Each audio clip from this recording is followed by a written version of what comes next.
After the debut of its poster and the reveal of its release date, horror fans were eagerly greeting the arrival of the Nosferatu teaser.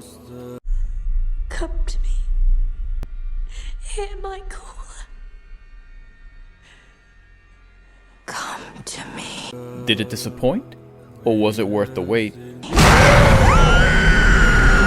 The imagery of a sun peeking over the horizon of a Gothic city and the street level of a bustling and foggy German town set a palpably bleak atmosphere for what we're in store for.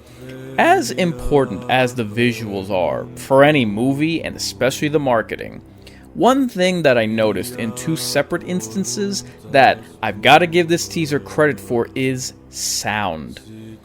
Firstly, the score of this preview is threatening without going overboard and being overbearing, and secondly is the dialogue. The question posed by the leading lady, Does evil come from within us? Or from beyond? is an excellent and eloquent framework for the film. From this single line of dialogue, you instantly perceive, based off what we know from the story that inspired Nosferatu, that her dreams, hell, her mind, is being haunted by a figure so overpowering that she's forced to pose the question to a confidant whether this malice stems from herself or someone else. Something other. In a, and I hate to use this phrase, meta-analysis, considering the classic movie monsters of the silent era and Universal monsters always provided social commentary on the vices of man, the question of the root of all evil is a nice tie back to the philosophy these movies implored and explored. Getting back to both the trailer and my praise for the sound design, let me just show you this scene without my voiceover.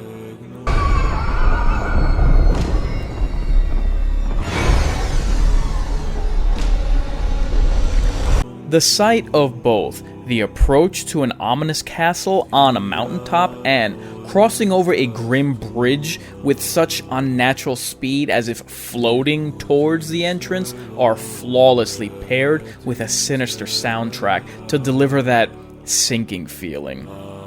The zoom in on the blackened front gate especially leaves one with the impression that you're about to be ingested whole and eaten alive. This scene in particular of a naked elder toiling away in poorly lit surroundings reminds me of this movie's director's first horror classic, The Witch. Rats littering the streets works on multiple levels. Despite the pretense of high society Victorian-era prosperity, much of the citizenry lived in squalor. This being a medieval narrative of a vile malevolence whose evil spreads like plague-carrying vermin is a fitting parallel. I myself am a big fan of my movie monster having a calling card, especially in the form of an animal, like Candyman with bees or Imhotep with scarabs. As we all know from the Bram Stoker novel, rats are referenced as a harbinger of death, if not an avatar for evil. Speaking of heralds, we take a detour to the Madhouse to pay a visit to this film's version of Renfield, Orlok. Similar to the damsel in distress from the teaser opening, we see the effect of the villain getting in his head. If his occupancy in an asylum didn't already spell out his state of mind, his choice of raw poultry serves as a dead giveaway that his sanity has long flown the coop. This scene right here in the middle of the trailer reassured me that this movie is in good hands, pun intended. This is how you remake an iconic movie moment, not lazily recycling what others have done, hoping no one notices that you're standing on the shoulders of giants, not forcibly rehashing classic scenes and expecting credit for your abuse of nostalgia. I've I've seen this movie before. You really need some new material. A depiction like this is where the psychic ability of your menace is able to stretch outward, seemingly scouring the land for its intended prey to either marionette their mind on puppet strings, consume their life force for its own appetite, or capture their soul for whatever dark intentions.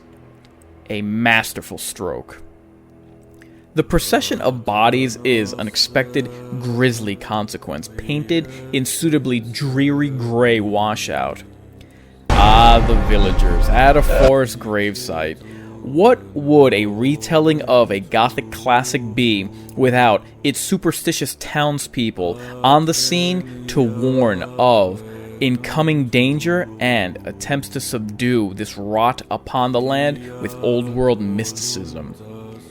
We follow this up with an otherworldly howl from a poor soul surrounded by an attendance of nuns. They're either present to exorcise the evil or to perform last rites. Questions come to mind at the sight of men running through a burial ground with lit torches. After all, what developments would arise that would send men rushing into a graveyard? We might have our answer as we next see a coffin within a mausoleum getting doused with oil and engulfed in flames.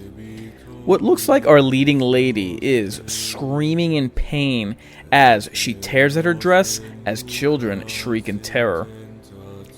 If this teaser hadn't already impressed with its visual flair, an impromptu monster hunter dropping the hatchet as a girl with bleeding eyes spills blood from her mouth was expertly edited. We then see our villain biting into a midnight snack before he slowly turns to reveal his face as the camera cuts away. I have to say that the image of this fiend wearing the garments of the nobility is a thought-provoking representation for the movie monster. It presents a staggering dichotomy of the fortune and elegance that such fine fashion should embody, contrasted with the savagery that this butcher represents and the terror that we're in for. As if this movie preview hasn't already given us our fill of dread, the opening of a book on mysticism is open, coinciding with the opening of a door to reveal the film's big bad, flanked on either side by bloodhounds. What a note to go out on. This monster, accompanied by hounds, is suggestive of how lords of medieval ages were escorted by a canine throughout the estate, even when indoors, to reinforce their status as master of the manor. Here again, the complement of a pair of hounds reinforces this villain's status as baron of this castle, despite what we know that this figure in the shadows is neither nobleman nor even a man. Astounding work here. I'm sure you'd agree that, like me, this is one of those trailers you just have to rewatch immediately upon first viewing. Whenever I see any preview last more than 90 seconds, especially a teaser, I worry that they're gonna spoil too much. This teaser, though, they gave us so much while showing so very little. It's like the teaser told the story all its own. The inclusion of denizens from all walks of life was a welcomed addition. The commoner, aristocrats, the working class, the clergy.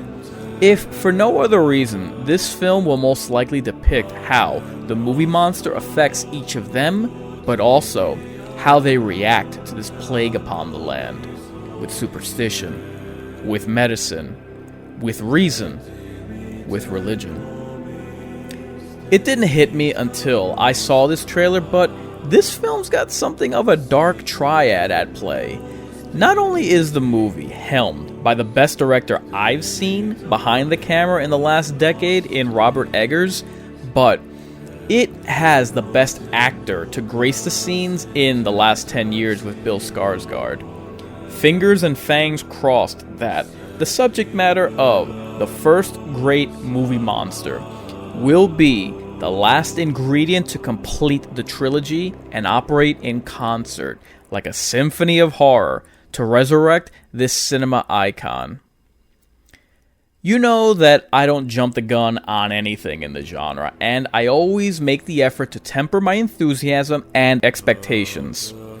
But from the collection of scenes, and especially the composition of the music, I'm not only impressed by what I've seen, but if the final product delivers, this might be the closest this genre has gotten to Francis Ford Coppola's classic from over 30 years ago. Count me in. I've been Inkarnate, reminding you, he is coming to us. I'm not just a big deal, I'm the real deal. If you're resigned to your fate, time to subscribe to your fears.